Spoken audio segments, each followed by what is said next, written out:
Plazas hirviendo de manifestantes indignados, gobiernos al borde del abismo, sobre todo con la discriminación, opresión. Líderes que anuncian gobernaremos por los próximos 500 años.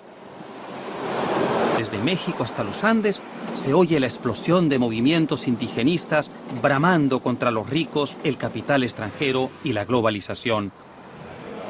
En Ecuador, los indigenistas han ayudado a colocar a un presidente. En México, Guatemala o Perú han remecido el ambiente político y en Bolivia ya han alcanzado el poder. Recorrí el continente hablando con campesinos y presidentes. Es el mejor aporte. Pobres y ricos. Segundo, despoblada. Intelectuales y empresarios para averiguar el porqué de todo esto.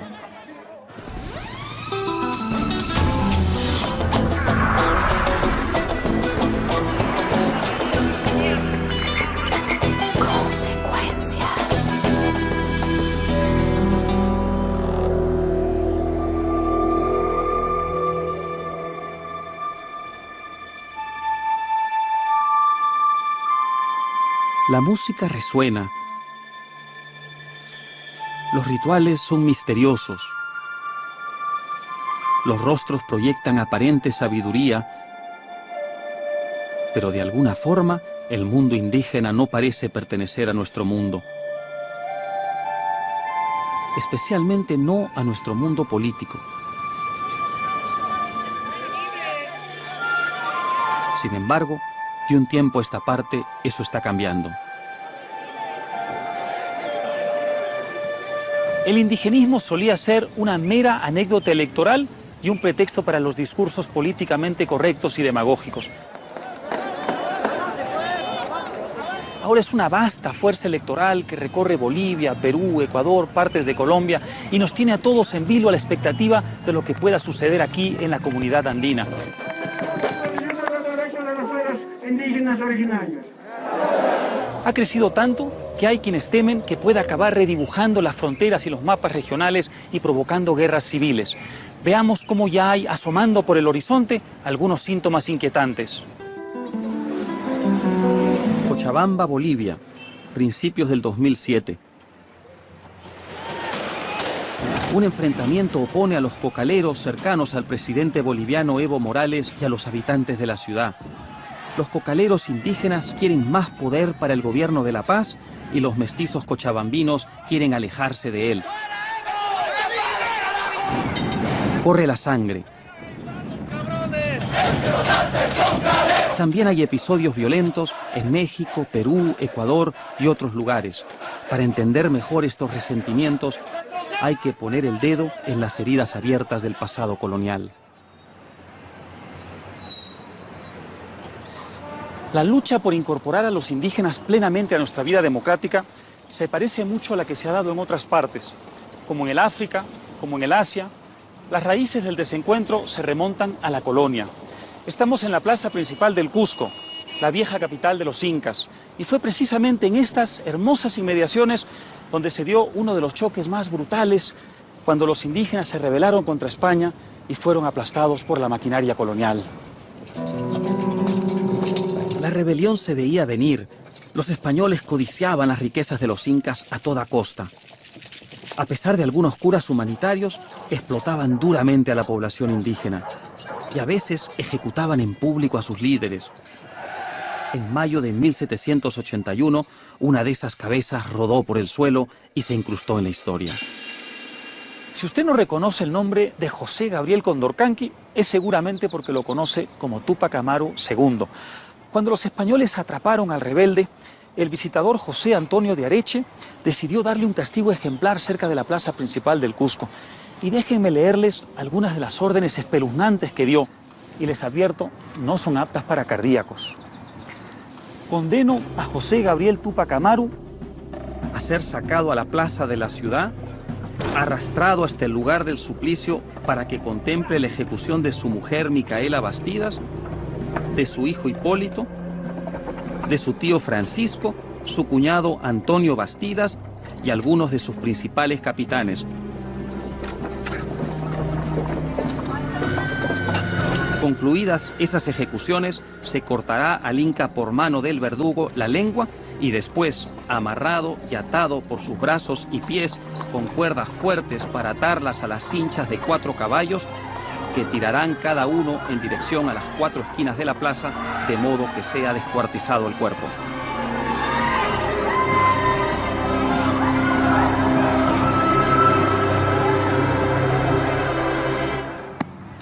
Pero el descuartizamiento no lo mató y tuvieron que cortarle la cabeza.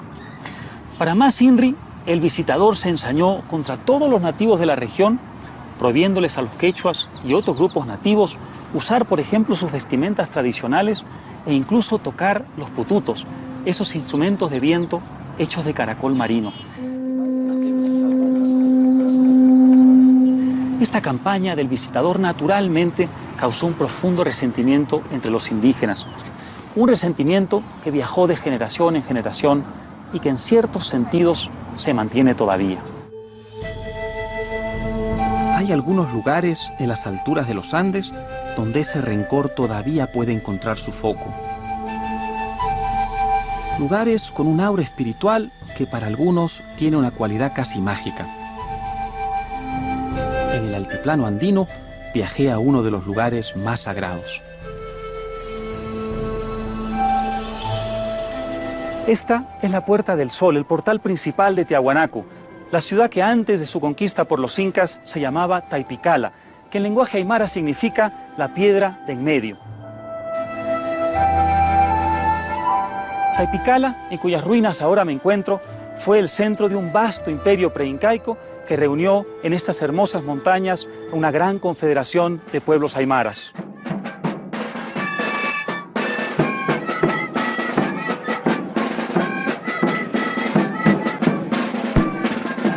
No sorprende que Tiahuanaco sea patrimonio de la humanidad.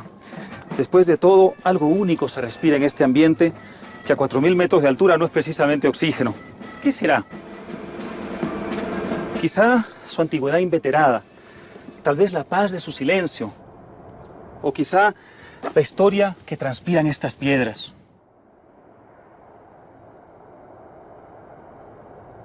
En todo caso, sea lo que sea, Evo Morales, presidente electo de Bolivia, vino aquí a comienzos del 2006, un día antes de asumir el gobierno, para recibir el bastón de mando de manos de los malcos, líderes indígenas, para resaltar sus orígenes aymaras.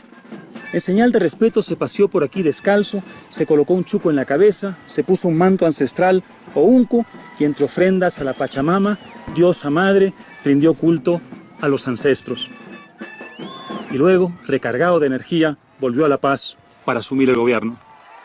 Queda usted posesionado como presidente constitucional. En su toma de posesión, Morales se dejó llevar por la euforia y a modo de revancha, aseguró que tras 500 años de opresión, había llegado la hora de que los indígenas gobiernen por los próximos 500 años. Poder para 500 años, para acabar con esa desigualdad, para acabar, sobre todo, con la discriminación, opresión, donde hemos sido sometidos como aymaras, quechos, guaraníes.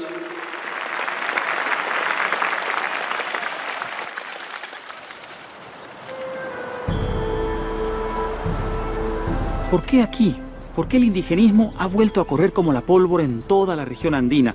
Quizá una respuesta obvia es que aquí viven los descendientes de las antiguas civilizaciones indígenas, practicando sus ritos y costumbres, hablando sus lenguas, en cierta forma inmunes a las influencias extranjeras que empezaron a llegar con la conquista y hoy llamamos globalización. Después de todo, no es fácil conquistar y cambiar las costumbres de naciones que viven desperdigadas por estas hermosas montañas tan misteriosas como inhóspitas. Pero aquí hay algo más que historia. Si bien La Paz, la capital de Bolivia, es la capital del nuevo indigenismo, el Chapare es sin duda la capital de la coca.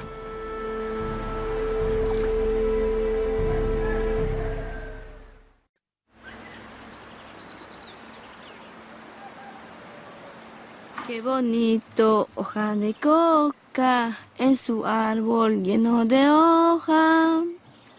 Adivíname la suerte, voy a viajar a mi destino.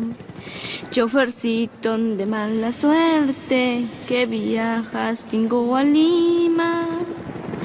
Llévate pues esta coca para que choccha el gobierno. A estas alturas parece imposible separar los valores y costumbres de las comunidades indígenas de los Andes del cultivo de esta plantita aparentemente inofensiva que es la coca. Durante miles de años las comunidades indígenas han visto en ella algo así como un antídoto contra el hambre, el mal de altura, el dolor físico, y por eso la han incorporado a su tejido cultural. Sin embargo, las comunidades indígenas, en algunos casos, estirando un poco las cosas, en estos tiempos empiezan a rendirle pleitesía como si fuera además un gran valor espiritual. El problema es que la coca es también la fuente principal de uno de los narcóticos más letales de nuestro tiempo, la cocaína. Un negocio que en vista de su prohibición ha dado pie al surgimiento de grandes mafias clandestinas. Esto fue lo que era la base, ahora está prensado ya. Está una mercadería de primera. Una coca excelente para exportación. Según Naciones Unidas, se producen cada año unas 980 toneladas métricas de cocaína.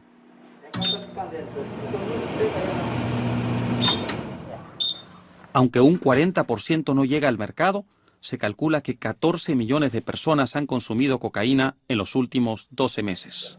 Y acá el mercado nacional, eso vale una luca. Si hablamos del mercado de Estados Unidos, 25 a 30, en Europa 70 a 80 lucas gringas.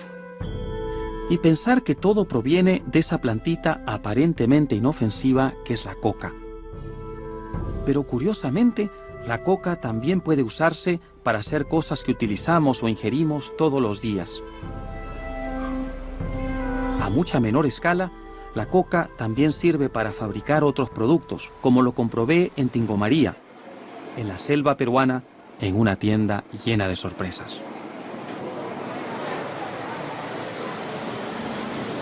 ¿Qué tal, señora? Buenos días. ¿Cómo le va? ¿Qué tal? ¿Qué tal, caballero? Buenas. Uy, me recibe usted con cariño. Qué bien, así me gusta. ¿Qué me ofrece por acá? Una variedad para su paladar, hay de todo. para que usted pueda degustar. ¿Estos fideitos qué tal están?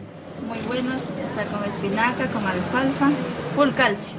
Ah, eso es lo que yo necesito. Sabiendo la variedad, Magnífico. diferencia de otros que son normales, ¿no? Magnífico, pues creo que me llevo unos fideitos. A ver, ¿qué más me llevo? De tofis para el camino que usted decía cuando va a pasear. Ah, muy Papás bien. con la novia. Con mi mujer. Ya yo estoy matrisuicidado hace 15 años. Ah, bien, feliz de la vida estará usted. Muy bien. Muchas gracias. Hay barras energéticas, hay también néctar. Yo creo que por ahora me llevo las galletitas, los toffees y los espaguetis. Y su yapa más. ¿Cuánto le debo, señora? 7 soles. 7 soles. Muchas gracias. Muchas gracias a usted. Que Bueno, pronto nos visite. Muchas que gracias. Dios lo acompañe y Buenos lo bendiga. días. Hasta Bendiciones. luego. Gracias. Sin embargo, para las autoridades el grueso de la coca acaba alimentando al narcotráfico. Por eso, mientras los cocaleros de los Andes siguen cultivando y cosechando sus matitas de coca, algunos gobiernos siguen montando costosas campañas de erradicación de la hoja de coca para limitar el negocio del tráfico de drogas. La colisión entre la coca vista como un elemento tradicional de la cultura indígena y la coca vista como parte del negocio multimillonario del narcotráfico ha abierto un océano entre los grupos indigenistas que defienden su cultivo y su venta en mercados como este y los gobiernos que quieren erradicarla para matar a la cocaína en su nido. La guerra contra las drogas, financiada y promovida por los Estados Unidos con apoyo de varios gobiernos latinoamericanos, ha llevado a grupos indigenistas de Perú y Bolivia a hacer de la coca un arma de lucha política, mientras que en Colombia amplios sectores de opinión combaten el Plan Colombia que quiere perseguir a las narcoguerrillas mediante la erradicación de los cultivos, entre otras cosas. Y en medio de este crispado y violento debate está la figura del indígena más conocido de nuestro tiempo, Evo Morales. Hoy vemos a un Evo Morales convertido en un presidente perfectamente occidental, con guardaespaldas, una agenda apretada y su jet presidencial. No siempre fue así. Mestizo descendiente de aymaras, Morales nació en Izayabe, un remoto paraje de las alturas de Oruro, en 1959. Pero el hambre llevó a su familia a emigrar al Chapare, en Cochabamba, donde miles de campesinos viven de la coca.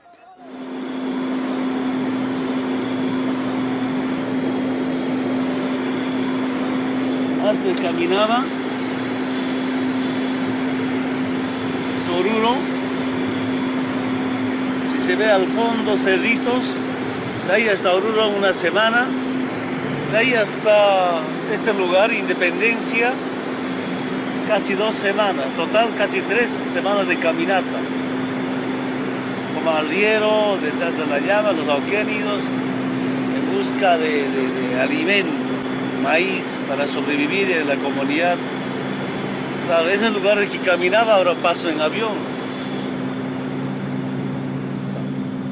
Hoy en día vuela con frecuencia al Chapare, donde surgió como líder sindical cocalero, apoyado por una población que lo eligió congresista en 1997, representando a un partido socialista, el MAS. Como líder del MAS, ayudó a derrocar a sucesivos gobiernos, acusándolos de querer entregar las riquezas naturales al extranjero.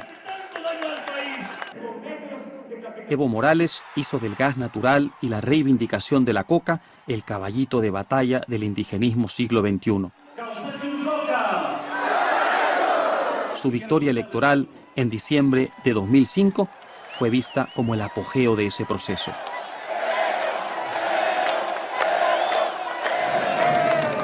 Al Evo Morales forjado en el campo y las batallas sindicales y convertido al indigenismo, no le tomó mucho tiempo adaptarse a las mieles del poder.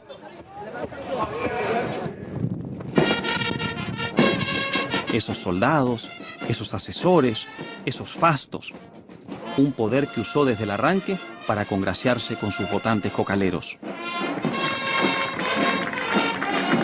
El 28 de enero de 2006, en una de sus primeras visitas como presidente y para alarma de medio mundo, Evo Morales anunció aquí en Chinaota, en el Chapare, donde ahora me encuentro, a los cocaleros, que su gobierno revisaría la ley 1008 que limitaba el número de hectáreas que se podían destinar al uso legal de la coca.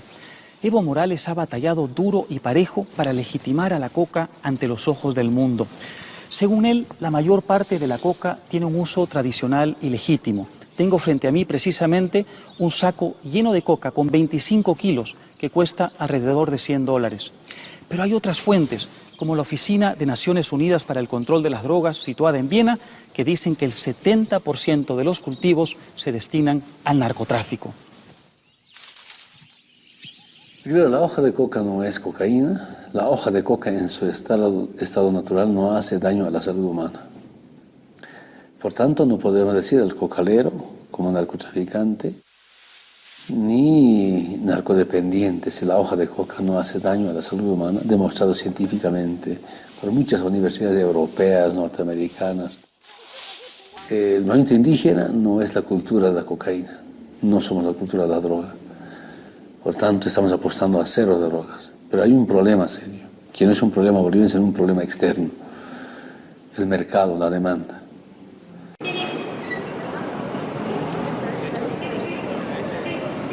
Uno de los principales líderes cocaleros del Perú, Eduardo Tisserán, lleva años enfrentándose a las autoridades desde su base en Tingomaría por la zona del Huallaga.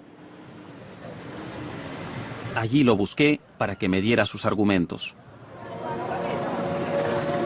Nosotros no tanto pues defendemos al narcotráfico. Esta es una cuestión de supervivencia. Yo sería loco, hermano, si el gobierno viene y me dice, ¿sabes qué? Te doy $10.000 y diversifica tu cultivo. Pero el Estado no hace nada. Viene, la poca plantación que tenemos, lo erradican.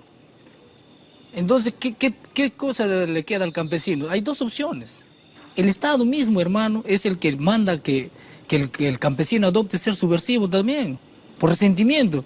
Si la gente no está preparada, me erradican mi coca, vienen los grupos armados, te dicen, nosotros vamos a defender tu derecho. Lógicamente tienen que empuñar las armas y se van a engrosar. Eso no ve este gobierno, él solamente ve para lo que es para Estados Unidos, quedar bien con Estados Unidos, pero no le importa acá nada.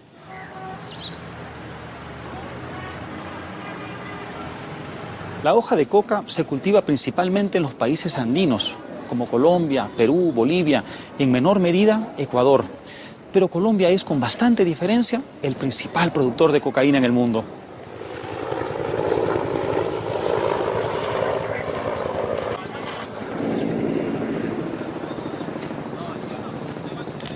alentado por los Estados Unidos, que financia en buena parte el polémico Plan Colombia, y la desaparición de los cárteles de la droga de los años 80 y 90, el presidente Álvaro Uribe ha encabezado aquí en Colombia una audaz campaña contra la hoja de coca y contra el narcotráfico. Sin embargo, en años recientes, el número de hectáreas con hoja de coca ha subido significativamente y han proliferado cárteles de la droga más pequeños y descentralizados, para no hablar de la participación de la narcoguerrilla en el tráfico de estupefacientes. Colombia tiene 800.000 indígenas en una población de 43 millones de habitantes. Algún sector indígena usa la coca como algo de sus hábitos tradicionales. Finalmente, ¿qué pasa? Finalmente, tras la idea de la costumbre ancestral, aparece la tentación del tráfico, del enriquecimiento, y ello conlleva el crimen, la desintegración de las familias y la afectación general a la sociedad. Si hay un país en el mundo que sabe el daño que hace la droga en todo el tejido social, es Colombia.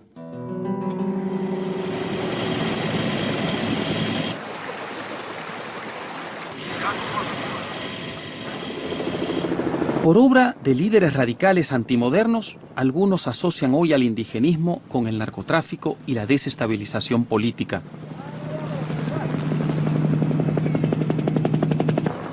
Pero los problemas tienen raíces más antiguas.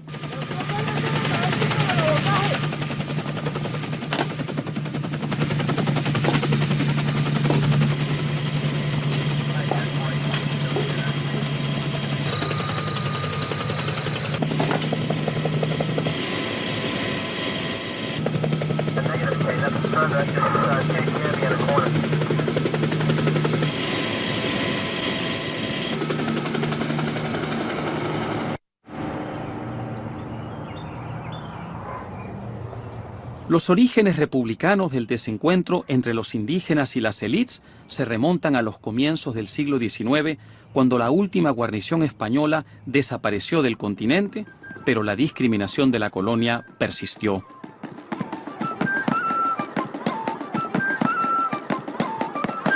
En ese entonces, solo 1 de cada 3 latinoamericanos hablaba español y se calcula que había 8 millones de indígenas, 42% de la población, basados mayormente en México, Guatemala, Ecuador, Bolivia y Perú.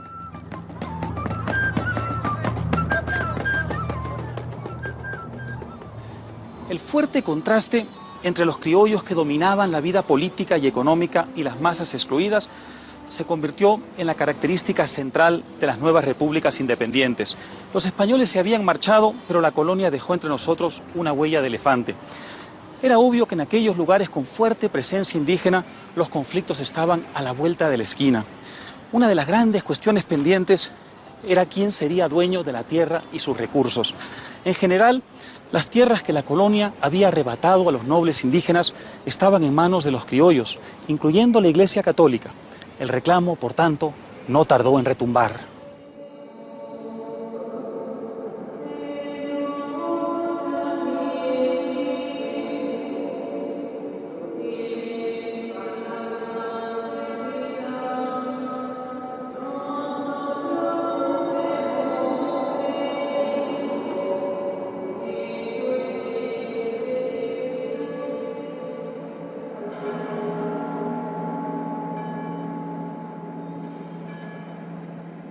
Este espléndido lugar es la Catedral Metropolitana de la Ciudad de México, una de las más impactantes de América. Se inició en el siglo XVI y no concluyó hasta 1813, poco antes de la independencia. Está edificada sobre una ruina azteca y su estilo churrigueresco, barroco, con toques neoclásicos, fue gran testigo de los acontecimientos del siglo XIX, incluida la gestación de la República. Esta catedral, situada en el Zócalo, en pleno corazón de la Ciudad de México, fue testigo de la Ley Lerdo, por ejemplo, cuando Miguel Lerdo de Tejada inició en 1856 una reforma que obligó a la Iglesia Católica a vender sus propiedades para redistribuirlas entre los campesinos.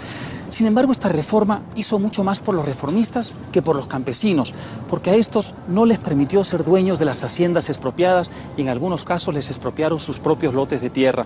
Por eso la Ley Lerdo simboliza la incapacidad del siglo XIX latinoamericano para incorporar a los indígenas al mundo de la propiedad y hacerlos sentirse partícipes de las nuevas repúblicas. Aún hoy podemos ver vestigios de la gran riqueza mexicana de otros siglos concentrada en pocas manos, parte de ella vinculada en su día a la Iglesia. A fines del XIX, el 95% de la población rural carecía de tierra y la cuarta parte estaba en manos de apenas 200 familias. El surgimiento de líderes radicales indigenistas era simplemente cuestión de tiempo. Uno de ellos fue justamente un joven de Morelos, Emiliano Zapata, que nació aquí en Anenecuilco en 1879.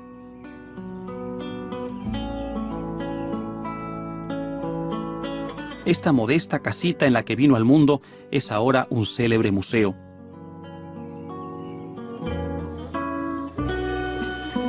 Zapata fue un mestizo, hijo de pequeños propietarios rurales, y dicen que hablaba náhuatl, aunque sobre esto hay mucha controversia.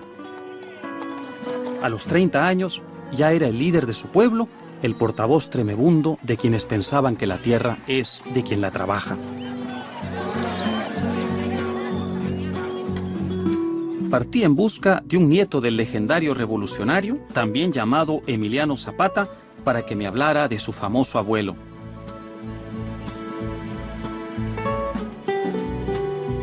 Se parece a él como 2 gotas de agua. Me interesaba saber si los gobiernos del PRI, que se decían zapatistas y ofrecían hacer justicia en el reparto de la tierra, fueron justos con los descendientes del revolucionario.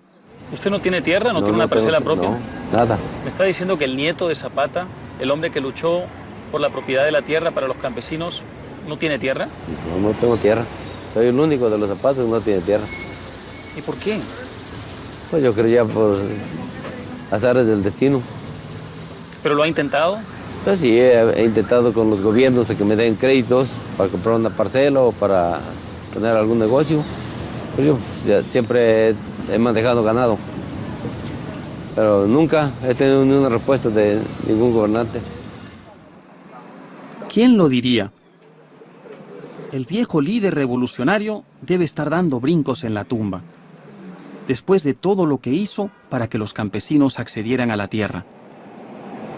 Recordemos su gesta. Hacia 1910, la dictadura de Porfirio Díaz estaba en serios aprietos y demócratas como Francisco Madero exigían elecciones libres. Finalmente, la revolución se encendió y en la década siguiente, en medio de la lucha de todos contra todos, algunos nombres se incrustaron en la imaginación del continente. El de Francisco Madero, Pancho Villa, Emiliano Zapata, Pascual Orozco, entre muchos otros. Y Emiliano Zapata pasó a la historia precisamente como jefe general del Ejército Libertador del Sur.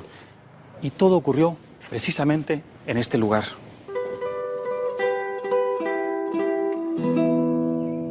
Estoy en lo que fue el cuartel general de Emiliano Zapata en Morelos, y aquí ocurrieron cosas muy importantes. Desde este mismo lugar, Zapata dirigió la etapa postrera de su lucha revolucionaria contra enemigos poderosos. Zapata se alzó en armas contra Francisco Madero primero, luego contra el sucesor y asesino de Madero, Victoriano Huerta.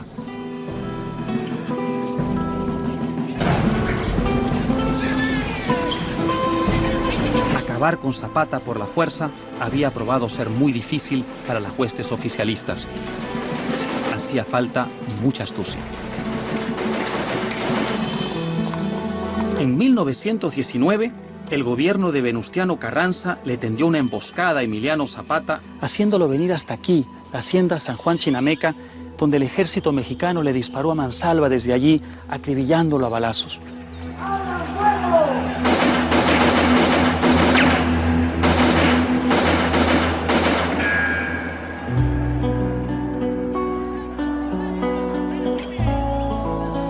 foto del cadáver de Zapata dio la vuelta al mundo y se convirtió instantáneamente en una gran leyenda universal.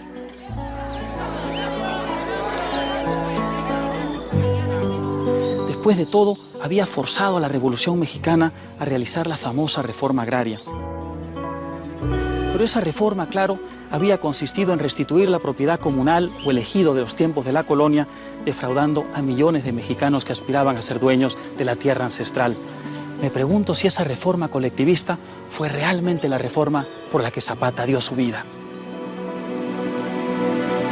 Todo el tema del ejido, todo el tema de la posesión comunal de la tierra, no es una demanda original del zapatismo, que es la encarnación de la demanda agraria de la Revolución Mexicana. El lema de Zapata no era la tierra es de quien la trabaja, sino libertad y justicia. Era un lema liberal, no era un lema comunitario, revolucionario, indigenista. Después, en la época de Cárdenas, cuando el ejido se vuelve como la forma de darle respuesta a una supuesta aspiración comunitaria de tierras, entonces se hace la reforma agraria, que fue tremendamente desastrosa para la economía agrícola mexicana. Esa reforma se volvió a intentar más adelante en México y con algunas variantes fue imitada en muchos países a lo largo del siglo XX con similares resultados.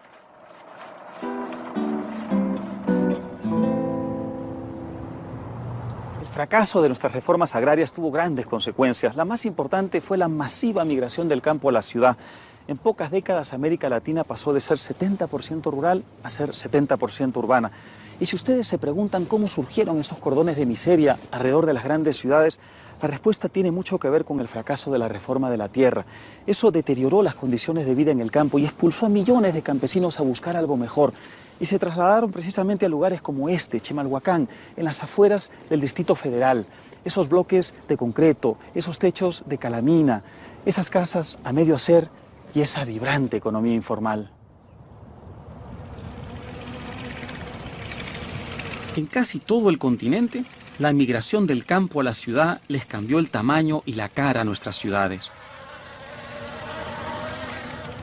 Tenía curiosidad por entender mejor las importantes lecciones de la economía informal que se practica en nuestras ciudades desde entonces.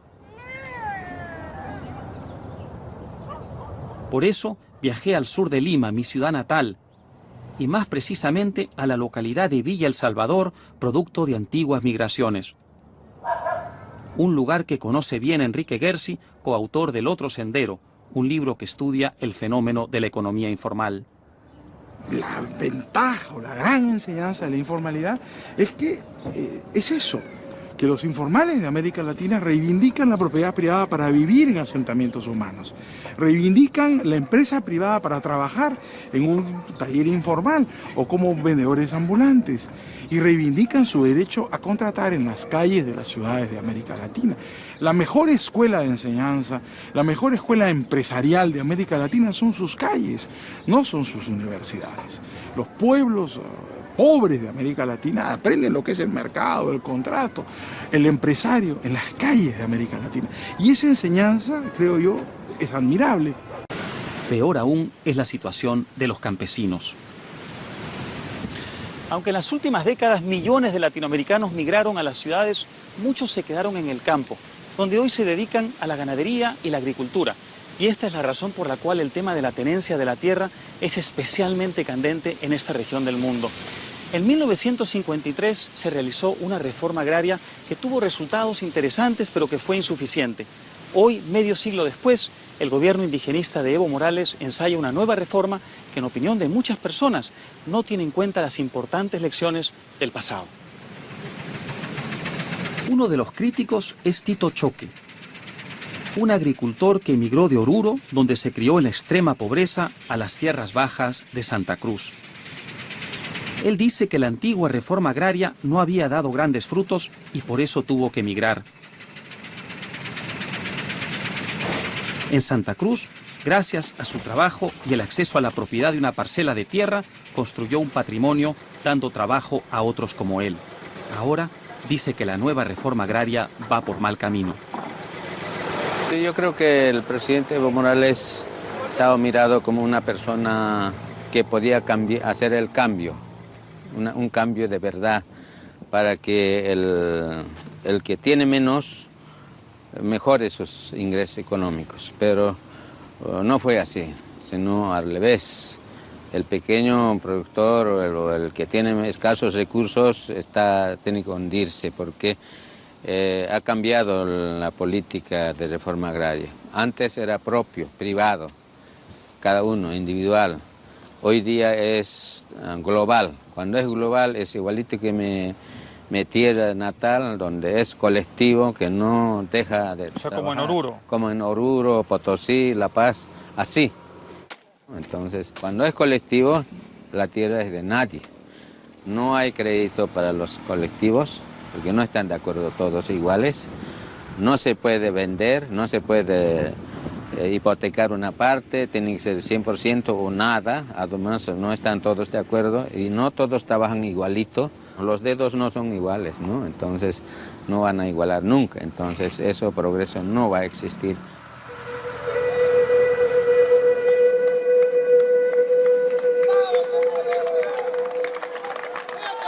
Y si ese progreso no se da, se agravará la frustración de millones de personas que todavía no se sienten integradas. Una frustración que ha resucitado el indigenismo revanchista. Mira cómo nos roban, compañeros. No éramos 100, éramos mucho más, compañeros. ¿Sí o no? El resultado ha sido explosivo. En años recientes, Bolivia ha sido prácticamente dividida en dos países. Por un lado está el noroeste, que apoya al presidente Evo Morales. Pedimos la renuncia del prefecto Manfred Reyes Villa. Por el otro está el sureste, donde la gente de Santa Cruz y Cochabamba pide más autonomía y acusa a Evo Morales de querer concentrar todo el poder en la capital.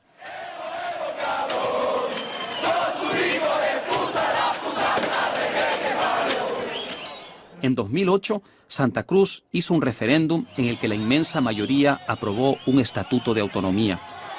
En Cochabamba, el prefecto Manfred Reyes ha liderado a los cochabambinos que quieren lo mismo. Por esta razón, la ciudad ha sido escenario de choques violentos. Señor presidente, renuncie usted porque nos está enfrentando hermano contra hermano. ¡Váyase! ¡Váyase a Cuba! Imagínense la Plaza Colón de Cochabamba, donde ahora me encuentro, abarrotada de cocaleros asusados por dirigentes políticos oficialistas dispuestos a enfrentarlos contra una muchedumbre de cochabambinos deseosos de obtener su autonomía.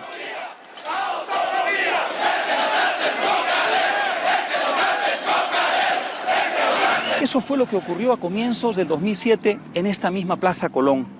Era la vieja costumbre de enfrentar a indígenas contra mestizos, a pobres contra ricos, y de enfrentar al sur y el oriente bolivianos, donde abundan los recursos naturales y hay empresarios mestizos exitosos, con el noroeste del país, que es más pobre y tiene fuertes raíces indígenas. Me pregunto, ¿era necesario? ¿Era inevitable este choque?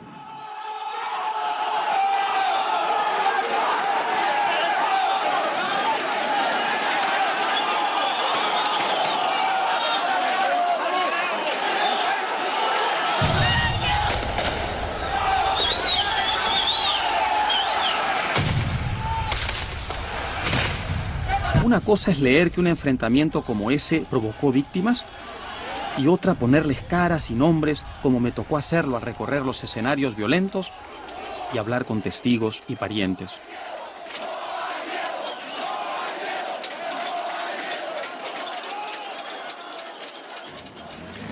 Los enfrentamientos entre los partidarios de Morales y los partidarios de Reyes provocaron 3 muertos y numerosos heridos. Uno de los muertos fue un muchacho de 18 años, al que la turba asesinó a machetazos en este mismo lugar antes de colgarlo de este árbol. Esos muertos y esos heridos nos hablan de antiguos enconos políticos y sociales que ahora se han entreverado con el resentimiento étnico. En las mismas elecciones en las que los bolivianos eligieron presidente a Morales, los cochabambinos eligieron prefecto a Manfred Reyes, su adversario. Estábamos empezando a conversar. Aunque esa aparente contradicción se podía interpretar como una forma de no darle demasiado poder a nadie, alimentó el conflicto.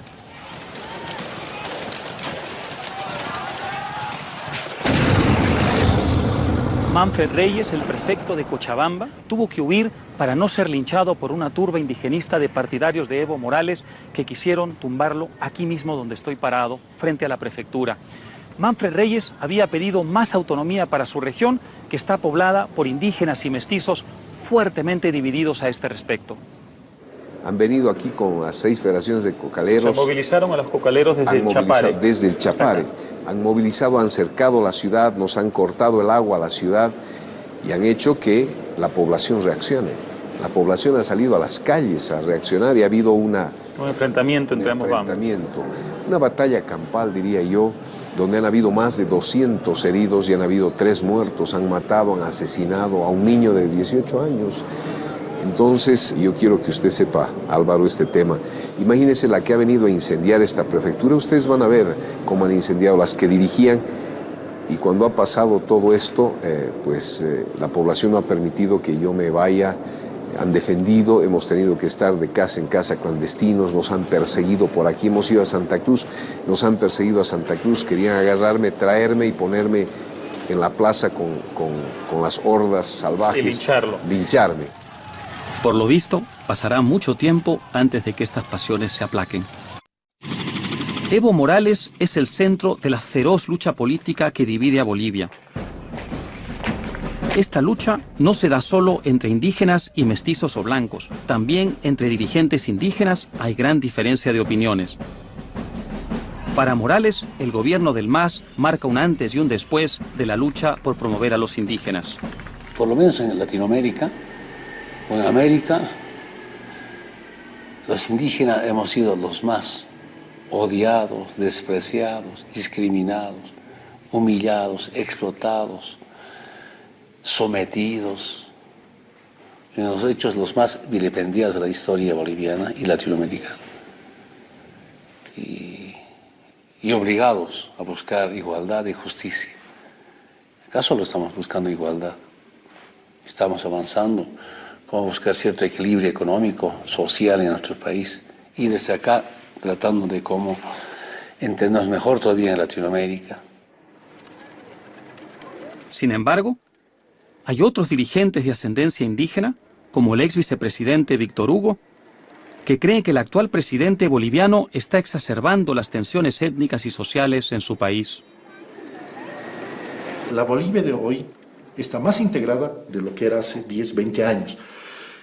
Que todavía las brechas étnicas, regionales, departamentales, sociales, lingüísticas, no están totalmente reseñadas, es cierto.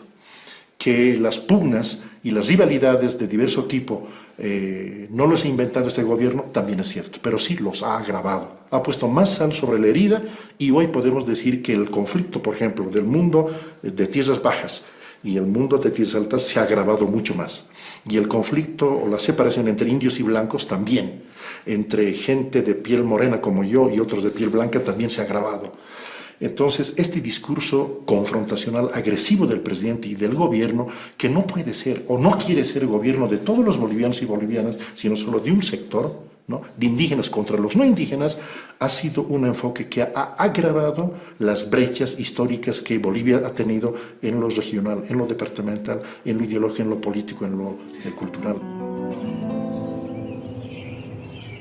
Lo cierto es que aunque Morales mantiene popularidad, muchos indígenas y mestizos se han ido apartando de su partido, el MAS. Uno de los ex dirigentes hace una advertencia espeluznante. ¿Quiénes son estas niñas? ¿Cómo se llaman? Oh, qué bonita. ¿Cómo te llamas tú? Cuéntame. Le pregunté a Primitivo si se imagina de aquí a 20, 30 años una Bolivia en paz, unida, en la que collas y cambas coexistan en la pluralidad con absoluta naturalidad. Es posible.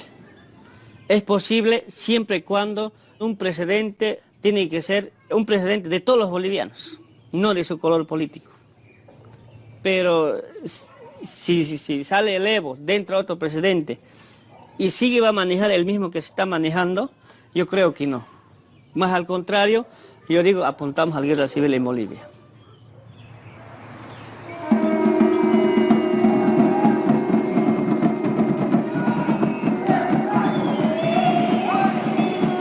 Lo que está en juego, como lo advierte Primitivo, es nada menos que la coexistencia pacífica en los Andes. El indigenismo parte de una base incuestionable: la larga historia de discriminación que está detrás de la condición de muchos latinoamericanos de origen indígena. ¿Quién puede negar la justa valoración de nuestro rico pasado y la lucha para que los indígenas sean iguales a todos los demás ciudadanos ante la ley? El problema es la utilización ideológica de esa realidad para proponer soluciones violentas o verticales.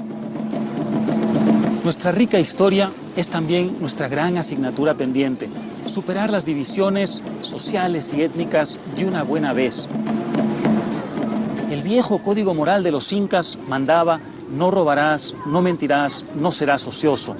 La mejor forma de rendir homenaje a los rebeldes del Yucatán o a los cuerpos descuartizados de Tupac Amaru en el Perú o Tupac Katari en Bolivia es obrar por una coexistencia pacífica bajo leyes y costumbres ciegas al origen y la raza.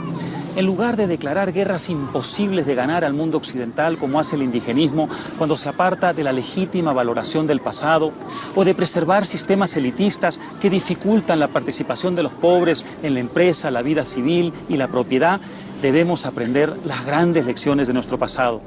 Ojalá que nuestro pasado sea alguna vez un futuro, en palabras de José María Arguedas, un gran indigenista peruano, de todas las sangres.